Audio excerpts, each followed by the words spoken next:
విడు మొరటోడు అని వాళ్ళు వీళ్ళు ఎన్నెన్ని అన్న పసి పిల్లవాడు నవ్వాడు.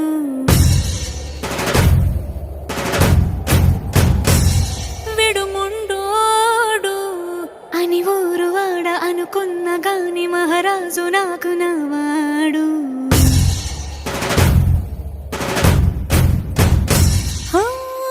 మాట పెడుసైనా మనసులో వెన్న రాయిలా ఉన్నవాడిలోన దేవుడెవరికి తెలుసును నాకన్నా. సూసేకి అగ్గిరవ్వ మాదిరే ఉంట